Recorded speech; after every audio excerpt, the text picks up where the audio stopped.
Hi everyone, welcome to my channel learning with Prachi. आज हम revision करने वाले हैं यूनिट 4 एंड यूनिट 5 का।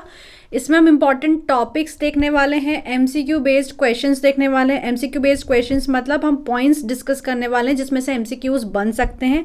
तो this is a type of a video जिसमें आपका रिविजन भी हो जाएगा और एमसीक्यू बेस्ड क्वेश्चंस में जो क्वेश्चंस आते हैं वो भी हो जाएंगे।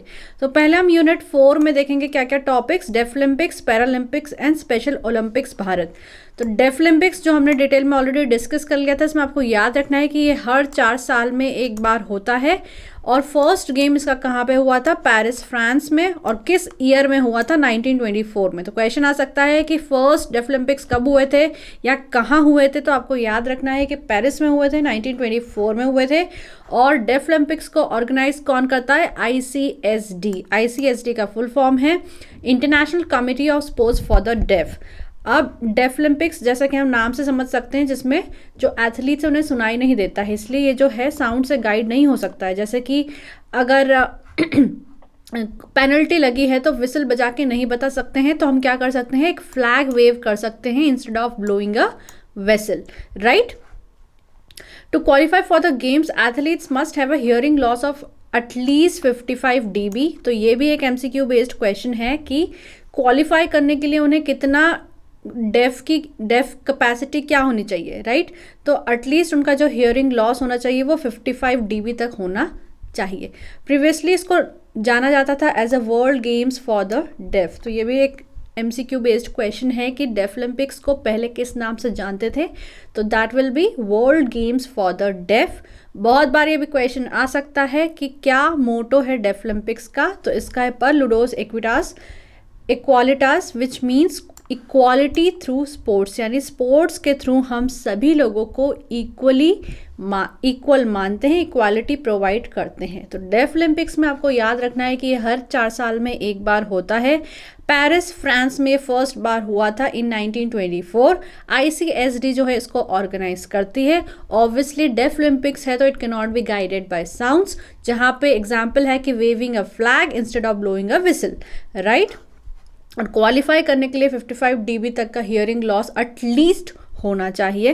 पहले इसको world games of the deaf जाना जाता था और इसका मोटो है कि इक्वालिटी थ्रू स्पोर्ट्स। और इसका ये जो सिंबल है या लोगो है आपको ध्यान रखना है, राइट।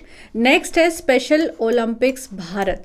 तो स्पेशल ओलंपिक्स भारत किस ईयर में फाउंड हुआ था, तो 1988 में एज स्पेशल ओलंपिक्स इंडिया, पहले इसका ये नाम था, मुंबई महाराष्ट्र में, और नाम इसका बदल गया एज स्पेशल ओलंपिक्स भारत। कब हुआ, 2001 में। पहले ये कैसे जाना जाता था, स्पेशल ओलंपिक्स इंडिया के नाम से। और ये रजिस्टर कब हुआ था, registered under the Indian trust act of 1882। It is for athletes who have intellectual disability. जैसे डेफलिम्पिक्स किन के लिए था, जिन लोगों को सुनाई नहीं देता है, एंड स्पेशल ओलंपिक्स भारत किसके लिए है, जिनको इंटेलेक्चुअल डिसेबिलिटी, इंटेलेक्चुअल मतलब reading, writing, reasoning, problem solving, जो हमने चैप्टर वाइज डिटेल में डिस्कस किया था। अगर आपको नहीं याद है तो आप उस वीडियो को ज़रूर देखिए। और स्पेशल ओलंपिक्स भारत की ओथ क्या है कि मैं जीतने का कोशिश करता हूँ, लेकिन अगर मैं जीत नहीं पाया तो मुझे इतनी शक्ति दो, मैं इतना ब्रेव बनूँ कि कम से कम मैं अटेम्प्ट तो कर सकूँ। Let me win but if I can not win, let me be brave in the attempt. अब इसका ये जो लोगो है ये आपको याद रखना है। जो हमारा सैम्पल पेपर था जो हमने देखा था, हमको पता है कि उसमें डेफलिम्पिक्स का भी लोगो आया था और उससे जुड़े सवाल थे, एंड स्पेशल ओलंपिक्स भारत का भी लोगो था और उससे जुड़े सवाल थे कि कब फॉर्म हुआ था, इसका नाम कब बदला, कब रजिस्टर हुआ था, इसकी ओथ क्या है और ये किसके लिए होता है। तो आपको पता है कि स्पेशल ओलंपिक्स भारत को 1988 में फाउंड किया गया था। पहले इसका नाम था स्पेशल ओलंपिक्स इंडिया, बाद में इसका नाम हो गया स्पेशल ओलंपिक्स भारत 2001 में। इंडियन ट्रस्ट एक्ट 1882 में इसको रजिस्टर करा गया है। इंटेलेक्चुअल डिसेबिलिटी वाले एथलीट्स के लिए स्पेशल ओलंपिक्स भारत होता है और इसकी ओथ होती है कि let me win but if I cannot win let me be brave enough in the attempt। Last है हमारा पैरालंपिक्स। तो पैरालंपिक्स किन के लिए होता है, जिनको फिजिकल डिसेबिलिटी होती है, राइट। तो आपको याद रखना है कि डेफलिम्पिक्स किसके लिए है, स्पेशल ओलंपिक्स भारत किसके लिए और पैरालंपिक्स किसके लिए है। तो फर्स्ट टाइम पैरालंपिक्स कब हुआ था, 1960 रोम में। ये आपको याद रखना है, very important information, MCQ based है। देन इसको इंटरनेशनल पैरा कमेटी कब फॉर्म हुई थी, 22 सितंबर 1989 में। इसकी जो कमेटी है वो फॉर्म हुई थी। ये second important MCQ based question है कि कब हुआ था पहली बार पैरालंपिक्स, तो 1960 रोम में हुआ था। And the international para committee कब फॉर्म हुई थी, 22 सितंबर 1989 में। इसको किसने स्टार्ट किया था, सर लुडविग गुटमैन ने इसे स्टार्ट किया था। तो आपको ये याद रखना है कि सर लुडविग गुटमैन वो हैं जिन्होंने पैरालंपिक्स को स्टार्ट किया था। और ये फोकस किस पे करता है, फिजिकली इम्पेयर्ड लोगों पर जो अपनी होप खो चुके हैं ड्यूरिंग द वर्ल्ड वॉर। तो जब हमने इस चैप्टर को डिटेल में डिस्कस करा था, हमने डिस्कस किया था कि वर्ल्ड वॉर के दौरान या वर्ल्ड वॉर के बाद लोगों को काफ़ी फिजिकल डिसेबिलिटी हुई थी, वो जीने की जो इच्छाएं उनकी कम हो गई थी, ख़त्म हो चुकी थी। दैट इज़ वाई पैरालंपिक्स को स्टार्ट किया गया। तो चैप्टर 4 में आपने डिस्कस कर लिए हैं डेफलिम्पिक्स, पैरालंपिक्स और स्पेशल ओलंपिक्स, भारत की इंपॉर्टेंट पॉइंट्स कि कब वो बने थे, कौन सी ऑर्गेनाइजेशन उनको ऑर्गेनाइज करती हैं, किसके लिए वो होता है, ओथ क्या है, राइट, और पहली बार कहाँ पे खिलाया गया था। नेक्स्ट हमारा टॉपिक है यूनिट 5 में टॉपिक हम डिस्कस करेंगे nutritive and non nutritive components of diet. मैं इतनी बार इनको पढ़ा चुकी हूँ, उसके बाद भी जब मैं एमसीक्यू बेस्ड क्वेश्चन डालती हूँ कम्युनिटी सेक्शन में, आप लोग नहीं पहचान पाते हो कि नॉन न्यूट्रिटिव कंपोनेंट्स कौन से हैं। वाटर और विटामिन्स में आप बहुत ज़्यादा कंफ्यूज हो रहे हैं, गलत जवाब दे रहे हैं, तो प्लीज़ इसको ध्यान से देखिए और चैप्टर वाइज भी पढ़िए। Types of nutrients, vitamins and alternate names, उनके नाम, जैसे ए को क्या बोला जाता है, बी को और क्या बोला जाता है, वो micro and macro minerals, diseases to deficiency of vitamins, यानी वाइटामिन्स की डेफिशिएंसी से ए बी सी डी के डेफिशिएंसी से कौन सी बीमारियां होती हैं। प्रोटीन्स का क्या इंपॉर्टेंस है, क्योंकि प्रोटीन्स पे बहुत बार क्वेश्चन आता है कि जैसे कोई व्यक्ति है जो जिम जाता है, उसके ट्रेनर ने उसको एक पर्टिकुलर डाइट फॉलो करने को दी है, तो उसमें कौन सा उसको ज़्यादा चीज़ें खानी चाहिए, क्या नहीं खानी चाहिए, वो सारी चीज़ें बताई गई हैं। And then next is fat and water soluble vitamin, वो कौन कौन से विटामिन हैं जो पानी में घुल जाते हैं और जो फैट में घुल जाते हैं। तो कंपोनेंट्स ऑफ डाइट में हमने पढ़े थे 2 कंपोनेंट्स, और एक होते हैं न्यूट्रिटिव जिसमें कुछ न्यूट्रिशनल वैल्यू होती है, और दूसरे होते हैं नॉन न्यूट्रिटिव जिसमें नो न्यूट्रिशनल वैल्यू या वेरी लेस न्यूट्रिशनल वैल्यू होती है। तो न्यूट्रिटिव कंपोनेंट्स में आ जाता है carbohydrates, fats, proteins, vitamins, minerals, और नॉन न्यूट्रिटिव में आ जाता है roughage, artificial sweeteners, colour compound, spices, preservatives, plant compounds and water.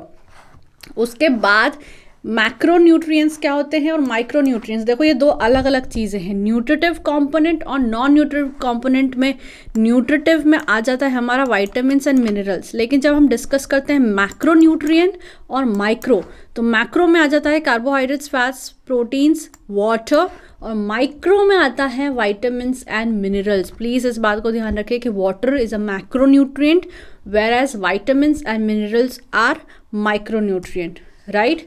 Vitamins and their alternate names, तो विटामिन ए को क्या जाना जाता है, रेटिनॉल की तरह भी जाना जाता है, या रेटिनॉल भी विटामिन ए का एक नाम है।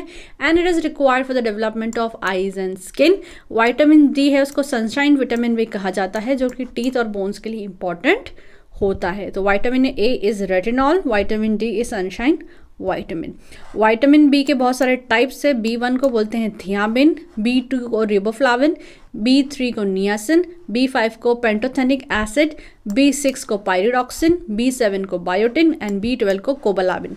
तो ये सारा आपको याद करना है। इसका एक शॉर्ट फॉर्म में याद करने के लिए कम्युनिटी सेक्शन में डाल दूंगी, बट MCQ के पर्सपेक्टिव से बहुत इंपॉर्टेंट है कि B1 को क्या बोलते हैं, B2 को क्या बोलते हैं। So B1 is thiamine, B2 is riboflavin, B3 is niacin, B5 is pantothenic acid, B6 is pyridoxine, B7 is biotin and B12 is cobalamin. Vitamin C जो है इसको एस्कॉर्बिक एसिड भी बोलते हैं, तो ये आपको याद रखना है। And it is required for the maintenance of ligaments and tendons. Next हमारा टॉपिक है मैक्रो एंड माइक्रो मिनरल्स। तो जैसा कि हमने डिस्कस कर लिया था यहाँ पर macro nutrients and micro nutrients, अब आ जाता है मैक्रो एंड माइक्रो मिनरल्स। तो यहाँ पे भी आपको याद रखना है कि मैक्रो मिनरल्स वो हैं जो हमें ज़्यादा क्वांटिटी में चाहिए एंड माइक्रो मिनरल्स हमें कम क्वांटिटी में चाहिए। तो मैक्रो मिनरल्स में क्या क्या आता है, ये भी एक MCQ बेस्ड क्वेश्चन है कि इसमें से चूज़ करिए कौन सा मैक्रो मिनरल है, इसमें से चूज़ करिए कौन सा माइक्रो मिनरल है। तो मैक्रो में कौन कौन से आ जाएगा, कैल्शियम जिसको Ca से डिनोट करते हैं, पोटेशियम जिसको K से डिनोट करते हैं, मैग्नीशियम जिसको Mg से डिनोट करते हैं, फॉस्फोरस जिसको P से डिनोट करते हैं, सोडियम जिसको Na से डिनोट करते हैं, सल्फर जिसको S से डिनोट करते हैं, क्लोराइड जिसको Cl से डिनोट करते हैं। ऑल्दो जो ये Ca से डिनोट करते हैं K, Mg, ये इतने इंपॉर्टेंट नहीं है, बट ये आपको याद रखना है कि मैक्रो मिनरल में कौन कौन सा आता है। जो calcium, potassium, magnesium, phosphorus, sodium, sulphur and chloride जो है वो मैक्रो मिनरल में आते हैं। अब माइक्रो मिनरल में कौन कौन से आते हैं? Iodine, fluoride, iron, chromium, copper, zinc, manganese, selenium and cobalt, ये जो है सारे माइक्रो मिनरल्स में आते हैं, राइट। तो आपको याद रखना है कि 7 जो हैं हमारे मैक्रो मिनरल हैं। कौन कौन से? Calcium, potassium 2, magnesium 3, phosphorus 4, sodium 5, sulphur 6 and chloride 7। And हमारे माइक्रो मिनरल्स जो हैं वो कितने हैं? Iodine, chloride, iron, iodine, fluoride, iron, chromium, copper, zinc, manganese, selenium and cobalt, right. Diseases due to deficiency of vitamins, तो ये भी बहुत इंपॉर्टेंट है कि विटामिन ए की डेफिशिएंसी से नाइट ब्लाइंडनेस हो सकती है, विटामिन बी की डेफिशिएंसी से बेरी हो सकती है, सी की डेफिशिएंसी से स्कर्वी हो सकता है, डी की डेफिशिएंसी से रिकेट्स हो सकता है, आयोडीन की कमी से गॉइटर हो सकता है, और आयरन की कमी से खून की कमी यानी अनीमिया हो सकता है, राइट। तो ये सारे हमारे इम्पॉर्टेंट टॉपिक थे ऑफ यूनिट 5। इसमें आपको याद रखना है कि न्यूट्रिटिव और नॉन न्यूट्रिटिव कंपोनेंट्स में क्या आता है, फिर मैक्रो न्यूट्रिएंट्स और माइक्रो न्यूट्रिएंट्स में क्या आता है, और फिर मैक्रो एंड माइक्रो मिनरल्स में क्या आता है, और डेफिशिएंसी अगर हो जाती है किसी विटामिन की तो उससे डिसीजेस कौन कौन से होते हैं। अगला चैप्टर इम्पॉर्टेंट चैप्टर आपको कौन सा चाहिए, इसी तरीके से मुझे कमेंट सेक्शन में बताइए। अदरवाइज मैं 2-2 के कॉम्बिनेशन से इस टॉपिक को, सारे टॉपिक्स जो हैं ऐसे ही कवर करूँगी, right. So do like this video, subscribe to my channel and I will see you in the next video.